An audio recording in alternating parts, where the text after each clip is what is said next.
Okay, tell me what you learned about this brand new concept that is actually an ancient concept of how we should eat or do this Daniel type of eating. Early in the book of Daniel, it talks about he and his three friends, Hananiah, Azariah, and Mishael, otherwise known as Shadrach, Meshach, and Abednego, how they abstained from eating the king's rich foods, which likely were unclean or detestable animal things. We call it trafe in the old country. Lobster, shrimp, pork, etc. That stuff, it was bad back then. They didn't have good sanitation. But I understand now it's okay. I would say not in my book, but not in his book, it's not. The word detestable never changes, Sid. This isn't kosher. This isn't unclean. This is detestable. God's plan for our bodies is to eat food. The things that I previously mentioned, that's filth. That's not food. I know I may offend some people.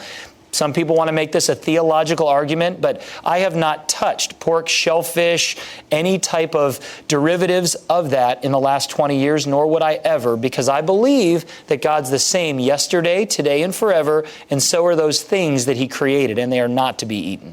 Okay, tell me what the revelation was from Daniel. So Daniel decided not to eat the king's rich foods, but consume only pulse and water.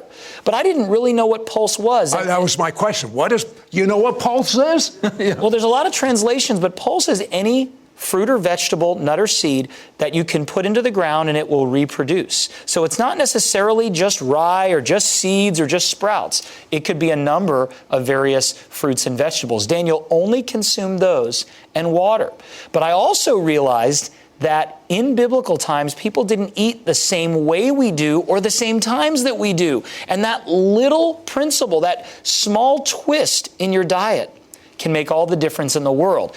But it doesn't stop there. Daniel did something else that I believe was critical. When his colleagues tried to get him in trouble, they were jealous of him, all his wisdom, all his favor. King Nebuchadnezzar gave him so much power that his competitors decided to attack him. They knew that if they made people bow to a certain statue, Daniel would not do it. And when Daniel heard, instead of bowing to the image of the king, he flung his doors open to Jerusalem, prayed 3 times a day as he had always done. Sid, I decided that we as a group needed to set our watches, our schedules around 3 times a day prayer. Prayer for our bodies, prayer for our families, prayer for salvation of our loved ones. And as a congregation, we prayed together 3 times a day on conference calls using technology, dropped to our knees wherever we were, and each night we had a service. And it turned into a revival. I have to ask you this, though. Are you advocating people be vegans or vegetarians?